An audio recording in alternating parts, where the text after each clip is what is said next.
Yes, we should. The panelists are getting excited, so. Yes, I'm getting restless. All right. Hello, everybody. Welcome to the customer support webinar for New Year's resolutions for 2018. I'm Olivia Clyde from CloudApp, and here we have our guests, which I'll introduce. Let's start off with Matt Patterson from Help Scout, all the way from Sydney, Australia. Go ahead. Yes, that's right. I'm in Sydney, which means it's summertime here, and you also can't tell, but I'm wearing shorts and no shoes under this desk. Was going to keep that a secret. Now you know. So I work for Help Scout. I teach and write and speak and make videos about online customer service. And I live here with my my 3 kids and my 2 chickens and my 1 wife. In that order. Perfect. All right, over to Jason Warner from Zapier. Hi, yes, I'm Jason Warner from Zapier. I live in Warrington, England, but a former Massachusetts resident. I'm a customer, a champion at Zapier, and have been for the last 9 months. If we're all going to talk about what we're wearing for trousers, I'm wearing sweatpants and socks, which is my work attire most days. And I'm holed up here in the office so that my 2 children and dog and wife don't bother me throughout the webinar. So I'm hopefully holed in a safe place and can talk uninterrupted. Fingers are crossed, but if they make an appearance, we're happy to have them. Okay. Thanks, Jason. And over to Scott from CloudApp. Hi guys, I'm Scott Smith. I joined CloudApp about 18 months ago to help support our customers. And when I'm not doing that, I'm helping support my wife with our 3 kids. I have 3 under 5, so 5, 3, and a 1.5. So I spend basically most of my time trying to do work and or sleep. But I'm excited to be here. I'm also not a Bay Area resident, even though I live here. I grew up in the East Coast in New Jersey. So excited to be here with you all. Okay. So let's get started. I'm going to start off by introducing the companies we're going to kick off with Help Scout. Many of you may be aware, Help Scout is the leading provider of customer support software for over 7,000 companies in over 140 countries. It's help desk, it's knowledge base and beacon tools, and they enable companies to provide excellent customer support service and experience at scale. So thank you, Help Scout. Over to Zapier. It's an online automation tool that connects you to your favorite apps, up to 750 or more, such as Gmail, Slack, MailChimp, etc. Through it, you can connect 2 or more apps to automate repetitive tasks without any coding, relying on developers, building that integration. And last but not least, CloudApp. It's the idea sharing tool for faster team communication using rich media like GIFs, screen recordings, screenshots, etc. And thousands of businesses rely on CloudApp to quicken exchange and deliver faster to their teams. So let's get started. I'm going to begin by sharing my screen with all of you so that you can see this presentation. Bear with me for a second. Okay. Hopefully we're good to go. So we are beginning with New Year's resolutions, how we can improve customer support, and the premise being that less is more. Okay, we've done intros thanks to our lovely panelists, and we'll kick off with the first topic, which is response time. So each of our panelists is going to weigh in with his experience, particularly a story, an anecdote, a circumstance with which they've dealt with response time, which is obviously a paramount part of customer support. Each of them and all customer support agents know that lessening that is key to satisfying customers and helping them really get to the goal of why they communicate with these people. So I'm going to kick it off by sending it over to Matt Patterson. Thank you. Yeah, I mean, response time, it's really interesting. I think about support channels, all the different channels you can use, your email and phone and live chat, and they're all really a continuum of time, like the responsiveness and the synchronicity or asynchronicity of those channels. And so I was talking to our head of support here at Help Scout yesterday about this, kind of asking her for her experiences, because I thought it'd be useful to have the Help Scout experience. And she told me this story, like she used to be very anti-chat. We always had email support at Help Scout. And she kind of thought chat is not a good channel. Like a lot of the questions we have don't fit in a chat model so easily. But she had this experience, like with Help Scout, one of the big complexities is setting up the initial connection between your email and Help Scout, like getting your email from wherever it is, your support email, into Help Scout. And obviously most of our customers are not email administrators, so that can be it's a complexity that they mostly have to deal with themselves, that we can try and help them with.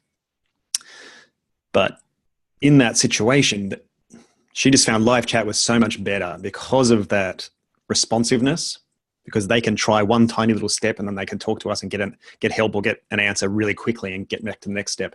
And it shortens that whole process for them dramatically. And she just going through that experience, having done it over email and then doing it over live chat, she's just like, well, I'm really sold on that. And I think it's less about chat itself, but it's more about the responsiveness, like how quickly can I get that answer? And when I can get that answer really quickly, how is the conversation different? Because I don't need to ask everything all at once and then wait for hours and then find out, oh, the first step didn't work. So that's a big deal for us. There you go. So your resolution, Matt, might be along the lines of this, which is, go ahead. Yes. So yeah, this is a more general resolution about time.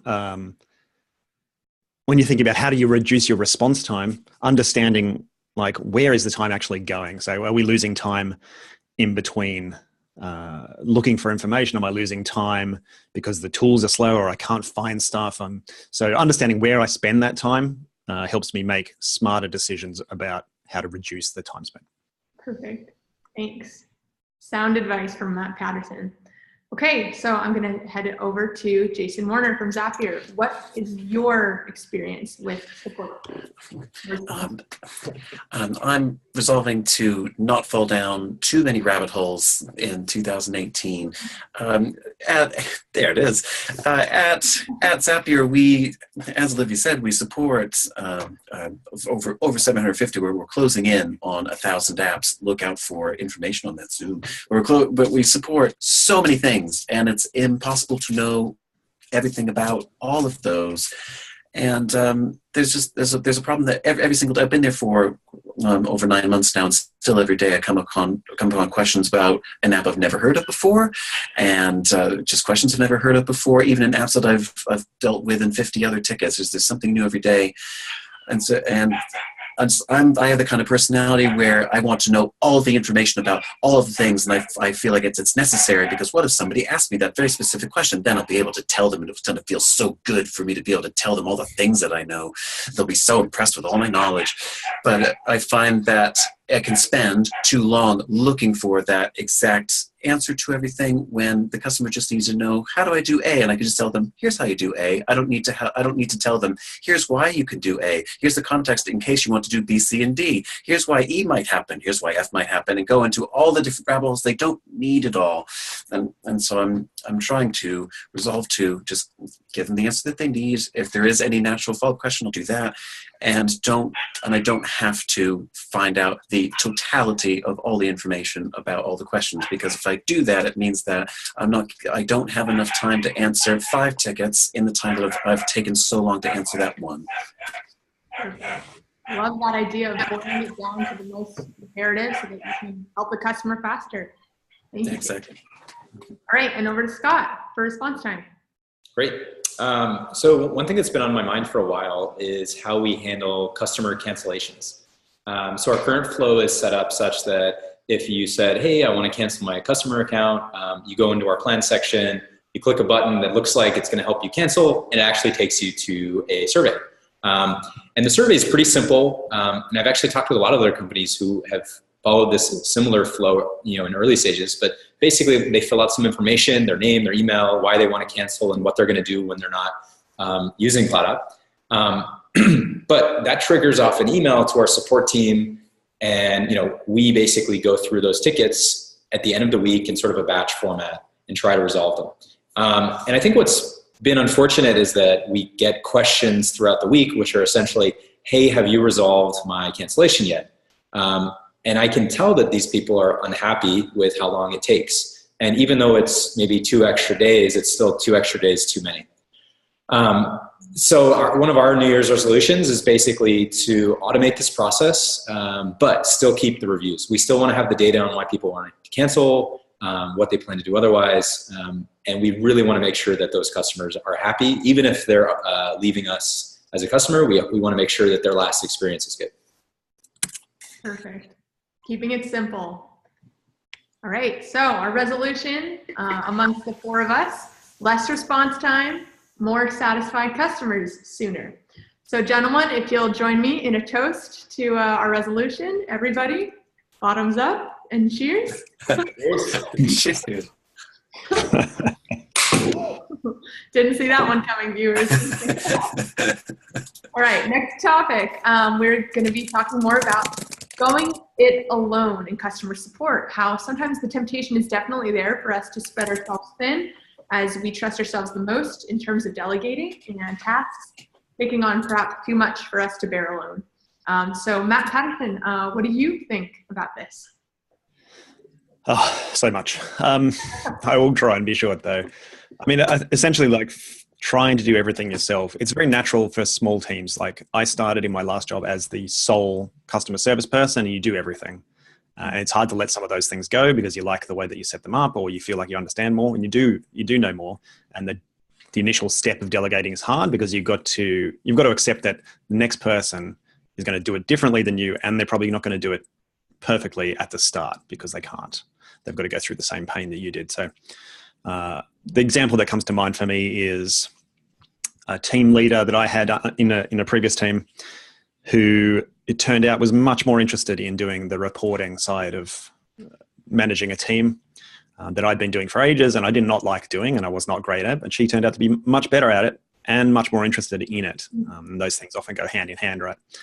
And so once I let that go, she was able to develop. I had more time to do the things that I was better at doing, and the whole team was better off. So delegation for the win. Fantastic. Yeah, so he reported earlier that he would love to identify tasks someone else can do better and hand them over effectively. So I like that humility aspect. And you see that it just flying colors when you decide to trust others with those things and you both work together to enhance it. So Jason Warner, what are your thoughts on going it alone in customer support? Any experiences you want to share?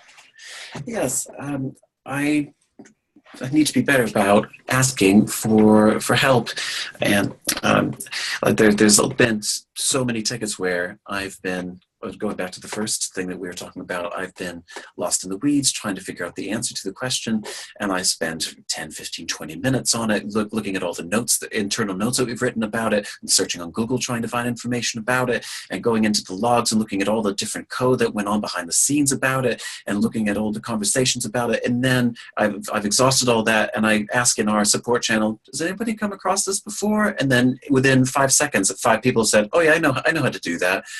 And so I could have saved all that time, and I could have just asked if I wasn't entirely sure. But it is valuable to be able to look through all your help documentation and to be able to solve things for yourself. But if you as long as the customer gets the answer in the end and you know the answer, then it all works out the same way. And I did put that into effect today, where a customer of mine was trying to send an email full of information about different aspects of the car. They sent it in some XML format, and I had no idea what this was. And I asked in support, does anybody know what they're going on about it? Instantly, one of my coworkers came in and said, oh yeah, that's this special proprietary format that you can send XML to a car dealerships, and it breaks out all the car parts into things. And here's the Wikipedia link, and here's the 2 other tickets that I did about this. How do you know that? And so I'm trying to remember that experience and ask in support more when I need support, because everybody's really nice in our support team. And they like to support the fellow support members so that we can support our customers better. So yes, to ask for help. Perfect. I love that. Simple, humble, and understanding the resources available when it can be otherwise easy to ignore those, take them for granted. Perfect. Thank you, Jason. And Scott, over to you. Great. So last year when I joined CloudApp, I was basically trying to find areas of the business that I could help impact right away that could be really useful. And one thing that I noticed was our knowledge base. And what we had basically done was created, hundreds of very simple, lightweight, essentially landing pages that explain features in primarily text. So what we had done is a nice job up until that point of creating the content that would explain how to do something, how to resolve a problem, explain a feature. but they didn't really carry much in the way of description or even much of a personality. So what I did early was to go through and find the knowledge-based pages that were getting, a very high amount of traffic relative to others, and essentially create a template for here is how a good support page should look, at least according to my standards. Maybe Jason and Matt would probably be like, oh man, it's not great. But then what I tried to do is say, okay, I have built the kind of template. I started this off, and team, here is an example of how this should look. Now for the other pages that are continuing to get requests or there's confusion on, I want you to go out and make those pages better. And what was awesome was, rather than staying up after I put my kids to sleep and I've hung out with my wife for a few hours a night, from 10 to midnight, tweaking and cultivating these pages, I now had a great, very awesome team who was able to help build these pages, and I could step back and focus on something else. So to your point earlier, Olivia and Matt, basically handing off this accountability, so it wasn't mine anymore, was a huge, burden, but it was also great to empower my team. Love that. Thank you for sharing. Those details are fantastic for us to illustrate. So, all right, everybody, it looks like our resolution for this section is less flying solo in our customer support processes and going for more team delegation. So, raise a toast once again. Hi. Not too much, Matt. Just kidding. All right. For the final My cup of tea is getting cold. Exactly. All right, for our final topic, we are going to be discussing customer confusion, how we can lessen that in all of our processes, all of the things that we carry out in customer support. So Matt, will you start us off? I certainly will. I think it's probably a really common experience, especially if you've done phone support like I did for a while, when you're on the phone with the customer and you're trying to get them to describe what they're seeing and match that up with what you're seeing over the phone. And it's like playing Guess Who, where they're like, do you have an icon that looks sort of like a hamburger, but not really like a hamburger? And it's like on the top and it's at the right, and they're trying to describe what they're saying. And it is an impossible situation. And there's those times when like screen sharing or sharing an image or having a video just makes everything vastly faster. So I think that's my most common experience in support, is like realizing if we could just see what the other person is seeing in some form, it would be so much better. And I guess the other example for me that comes to mind is recently trying to explain to my son, who's 9, how the moon can both rotate, but we still only see one side of the moon, and like trying to explain that, first trying to figure that out for myself, to be honest, and then trying to explain to him in a way that he could comprehend, and eventually finding someone on YouTube, of course, has made a video of this, which makes it incredibly clear because there's just a visual explanation. So I think for me, that's saying like a picture is worth 1,000 words. That's when you really feel it, is when you are actually trying to use 1,000 words and it still doesn't work. Exactly. Yes. I love that. And spending them elsewhere, just making sure that you and your customer are on the same page. That's right. If you save that, if you save those 1,000 words by having an image, then you have much more time to do something more useful with them. Yeah, which ties perfectly back to the first topic of lessening that response time. So thank you. Jason, any thoughts? Well, my answer is pretty similar in that I want to use a lot, especially at Zapier, there could be a lot of steps to get something done, and so I'm trying to use a lot more animated GIFs to get that done. And also, not to shill for CloudApp or anything, but I use CloudApp a lot for animated GIFs and also for labeling pictures. As there can be like 20 different fields that I can try to explain to the customer. Like the 4th field down, you have to do this, but it's so much easier when I can snap a screenshot and put a big arrow there and put a label there that says change this thing, put a space in here, so there's no ambiguity whatsoever. Because guaranteed, if you leave any ambiguity, the 5 times out of 10 they'll make the wrong choice, and then you're having to do 2 or 3 more replies trying to get them to the right place. So I'm doing that, but also in for less customer confusion, sometimes if there's a bug report about something, then going back to what I said before, like I like to I like to be able to show, like, I know everything about this bug and I can tell you all about it, but the customer doesn't care. They just want to know, how does my thing is broken, make my thing not be broken. And so I don't need to go on about all the technical details of why this bug isn't working and because it was broken on this certain line of code. They don't care. So it's just good enough to say, this is not working. I've told an engineer, the engineer will make it work and we will let you know when it's working again. And they're very happy with that. They don't need to know everything else. So more pictures, and don't need to go and get the customer into the weeds because they are very busy, just like we are, and they don't want to know. Exactly. Yeah. When you have a pain point right in front of you, all you care about sometimes as a customer is solving that. And visuals are definitely a great way to do that. Okay. Over to Paul. So actually, just really quick, Jason, you had said something about GIFs. I'm curious if anyone else says GIFs like me, or if this is just like this long ongoing debate. Like Team Hard G. The never-ending argument. I don't know. I'm on the fence. I say it different every time, so I don't know which one is the right one to say. That's how you know you can't trust Jason when he caters to all audiences. All right, well. It's a very diplomatic support answer. Yeah, that's right. Actually a great answer. Which pronunciation works for you? You go with that. Right. Cool. So, I think, Olivia has mentioned this before, but, visuals are great. And one thing that CloudApp is really good at is helping you create visuals, whether it's an image or a GIF or a video. What I think is really ironic is basically when I joined CloudApp a year ago, we had this amazing tool that helped you communicate better, whether it's to your team or your customers. And yet, if you were to look at some of our website or or even our knowledge base, we didn't really use video that much. We had some static images, but to Jason's point, we weren't using GIFs, and we also weren't really using video. So one of the things that I've started doing, and like anything else, when you do something the first or fifth time, and it takes extra work. So what I've tried to start doing is create these kind of micro instructional videos using CloudApp that I then embed in our Help Center.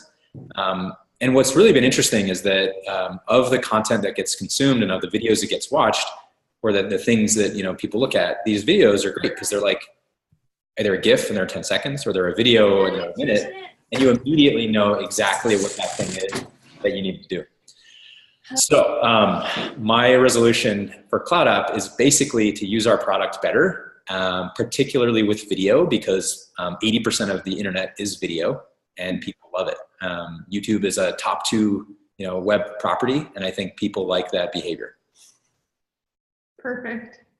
Fantastic. And yeah, it's become quite clear. CloudApp has room to grow, as do we all. So visual communication definitely can be a silver bullet to comprehension for that reason. So thank you, Scott.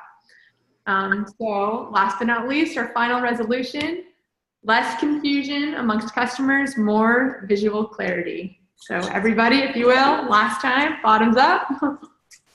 Here's nothing. Okay. And now we're going to turn it over to our viewers who have been gracious enough to join us and weigh in for a little bit of Q&A. Olivia, it looks like the first question is around how do you think about KPIs for individual support folks? So basically, like how do you track how your team is doing? And Matt and Jason. So we had a little discussion there in the chat already. So yeah, let's start with Jason, I think. Do you have KPIs for individual people there? Yeah, I know. I can only speak to mine personally. I think the overall goal for support is to answer. We're trying to answer 70% of tickets in under an hour. So we're all trying to help with that overall goal. And I don't know if we have any other hard things that we're trying to hit other than number of tickets per day. So we start off when somebody first joins something like 20, and then it goes up and up as you get over until we're up to around 50 a day. And so in addition to the tickets per day, I don't know if we are explicitly marked on what the happiness ratings is of that or anything like that, but that's the overall goal. Is we're trying to answer most tickets, 70% of tickets in under an hour, and trying to just do the 50 a day.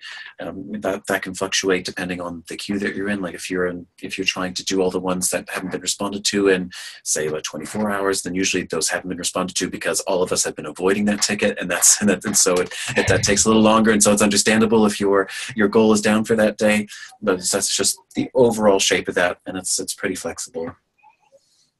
Yeah, it's interesting. That's the danger, right, of a KPI in isolation, is that it incentivizes that kind of behavior of like, well, if I know I need to get 30 done and that I'm being measured on speed and nothing else, if that's the only thing, then there is that temptation of like, well, I could do these 5 really quickly, or I could get stuck on this long one that might take me 3 hours.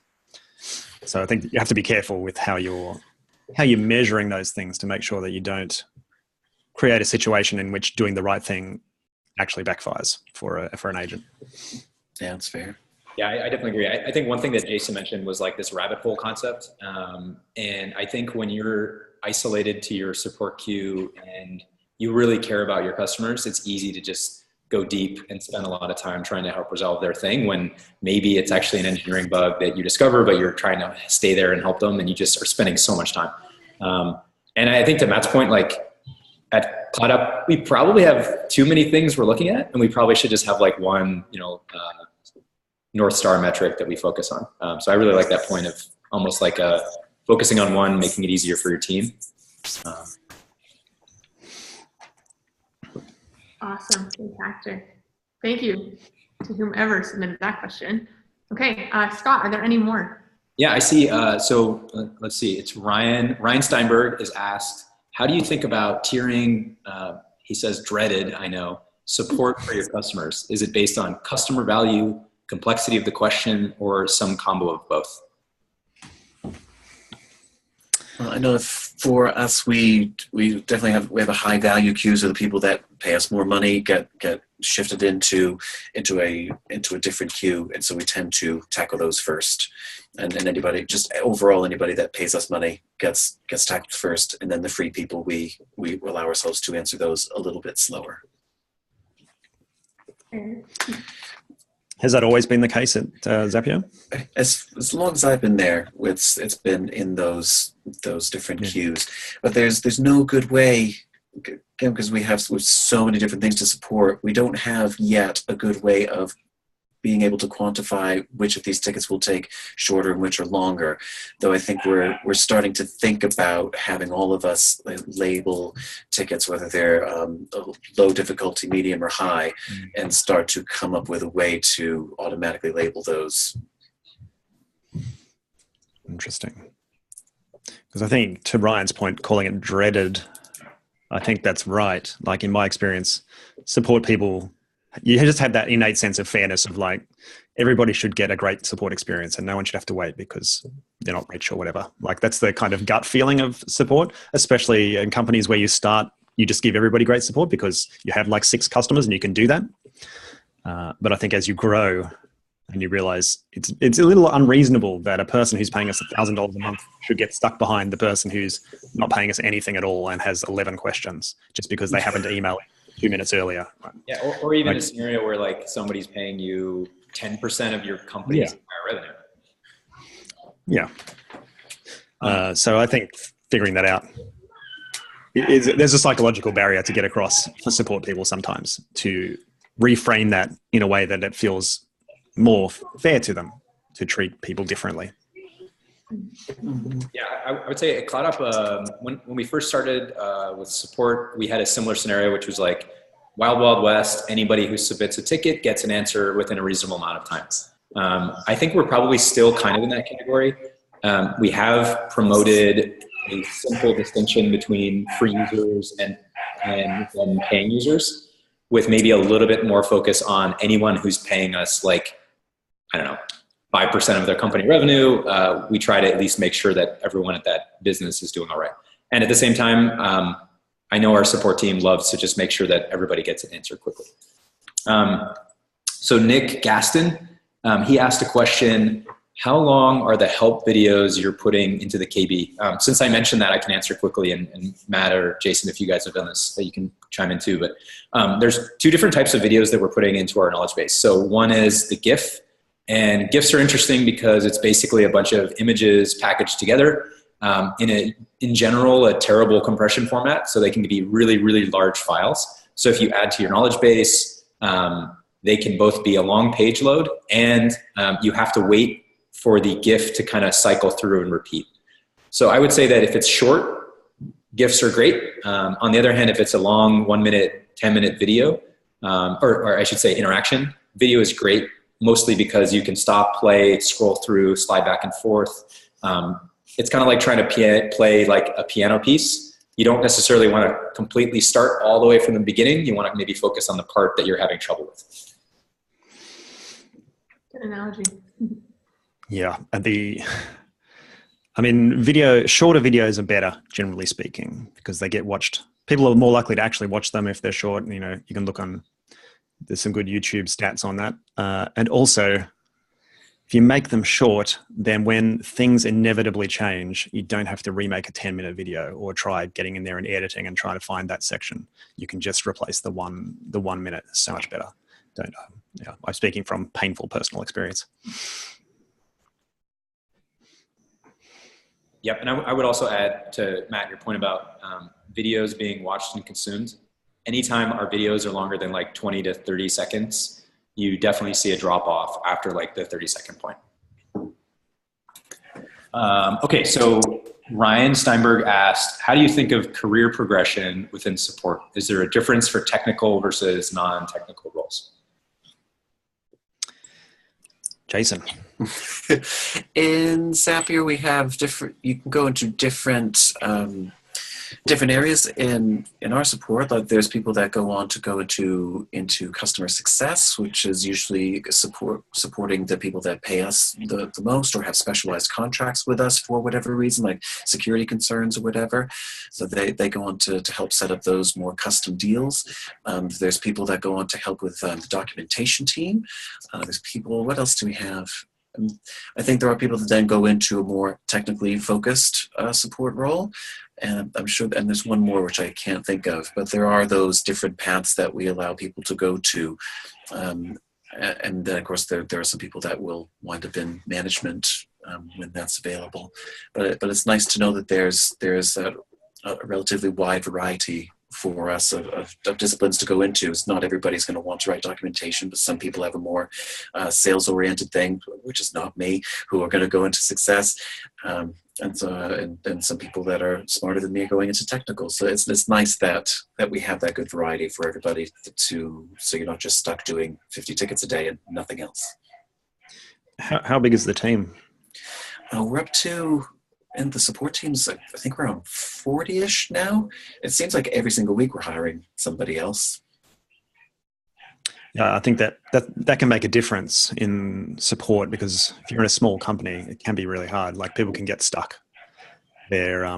So Help Scout, to Nick's follow-up question there, Help Scout is only about 6 support people. I mean, that's not my team, but so that's still a pretty small team. And I remember in my last job where I was the first support person, and then we grew to like 30 people. And that career question really starts to come out when you've got people who've been working for 3 or 4 years on the front line and want to know, like, where am I heading? And there's a limited number of management kind of roles. You can't have everybody being a team leader. So you do need to figure that out. And yeah, like I like Zapier's model there.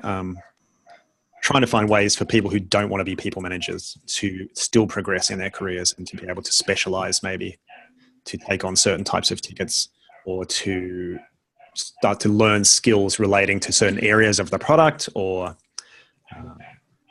to specialize in connecting with the products here. Like our former support lead or head of support here at Help Scout moved into a kind of liaison bridge role between product and support as the team grew. And that was his career progression, which is a big move and very helpful for the company to have someone with all of that knowledge in that role, connecting support into the product much more deeply. Mm-hmm. And yeah, to answer your question, Nick, at CloudApp, our support team is day-to-day 2. And then when I jump in and help support, it's a total of 3. Although maybe I would consider myself more of like a half, so maybe it's like a 2.5. And at least for CloudApp, because our team has been small and essentially it's a new area for us where we've grown from essentially 1 to 2 in the last year. I don't think we've spent as much, or we probably haven't done enough focus on how to think about career progression. That said though, what we have done is probably every 6 months talk with the team and then just get a sense for like, what is it that they're really enjoying most? What are they not enjoying most? And where do they kind of want to be going? And we try to pair that with how we see them and their skills lining up together. So I think a good example is 6 months ago, one of our team members wanted to do more actual live customer trainings rather than tickets and responses that are intended to be quick. He wanted to train new members of the team. He hadn't been doing that. And we talked about how you would do it. We trained him on it, and he's been doing it more and more, and he loves it. And it's almost like a pseudo customer success role. But whatever you want to call it, it's been good for him. We actually talked about it this morning. He's been really excited about how it feels different.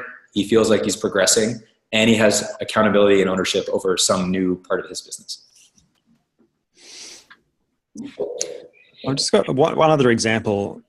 It's really interesting. So Taylor Morgan, she runs the support team at Survey Gizmo, which is a company based in Boulder, a software company. And their kind of career progression model is like almost, they hire tons of people in support, and so many of them end up going into other parts of the business. It's a completely different model where they end up with people who are all throughout the business who have come in through that customer service and have all of that customer knowledge and real close contact with customers, which is like a super powerful thing to have all through the rest of the business.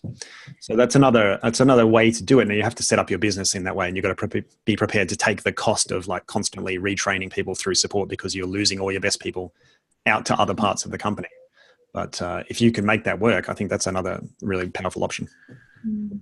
I would also add, to Matt's point of like, you're training people and losing them to other parts of your business. I think the other potential is if you don't train them well enough and they're not interested in what you as a company or team are doing, then they leave the company. So you've trained them to leave the company, which is even worse. Yeah. Great.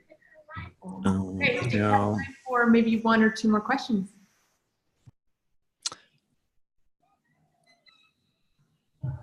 There's a team delegation question from Nick as well.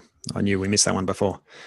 How do you, when you're delegating to your team, how do you go about ensuring that they know what to do? Like, how do you want it done? That's that is the power of and the risk of delegation. And these things all tie together, really. Like the thing that I always tell people when they ask me, like, what would you have done earlier when you were running a support team, was always, I would have written more things down earlier. Like when you're the sole person, you don't have to write anything down. It's all in your head. And then as you grow, you realize after a while, like, I'm spending forever trying to get this stuff out of my head into your head, and we should put it somewhere that's in between, like on paper or written down in the computer. And if you do that, if you document everything earlier, and you'll figure out, even in the process of having to write it down, you'll figure out, like, what am I actually doing here? How do I do it better? The act of documenting it makes it clear, like, what is the good way to do this? And then when you have that, delegation is so much easier. But resource recommendation, if you look up delegation on manager tools, I think there's a hyphen in there maybe. But if you Google manager tools delegation, these guys have done a whole series of podcasts on like how to delegate effectively, which I found super helpful when I was doing it. Fantastic. Thank you for that resource.